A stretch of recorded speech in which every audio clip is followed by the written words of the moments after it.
శిలువలో వేలాడు ఏమన్నాడండి? సమాప్తమైనది అన్నాడు. సమాప్తమైనది అన్నాడు. నా అర్థం ఏంటంటే, ఏంటి సమాప్తమైంది అంటే, ఇక్కడ నా టైం అయిపోయింది అని చెప్తుంది.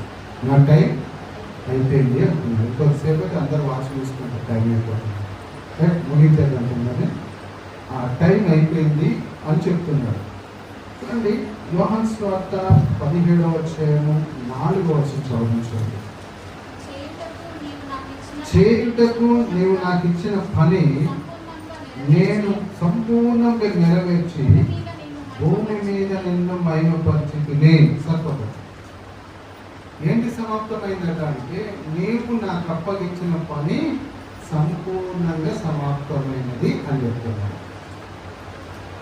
ఈ శిలువ మరణంతో నువ్వు నన్ను ఏ పని చేయమని అయితే పరలోకం నుండి భూమి మీదకి పంపించావో ఆ పని ముగిసింది, ఆ పని ముగిసింది అని చెప్తున్నాడు. మనం కూడా మనకు అప్పగించిన పని ఏం చేయాలి?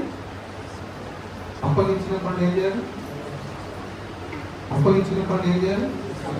ఎక్కడ నెరవేర్చాలి? ఏమన్నాడు ఇక్కడ? సంపూర్ణంగా. సగం చేసుడు కాదు, సగం చేసుడు కాదు. ఎవరికి దేవుడి సన్నిధిలో ఏ బాధ్యత అప్పగిస్తామో అది మనం పూర్తి చేయాలి. రెండవది, యేసు ప్రభువు తండ్రి అయిన దేవుడు కుమారుని లోకాన్ని పంపిస్తూ నువ్వు భూమి మీదకి పోయి శిలువ మరణం పొందురా అని పంపించాడంట. ఏ మరణం పొందుతున్నాడు?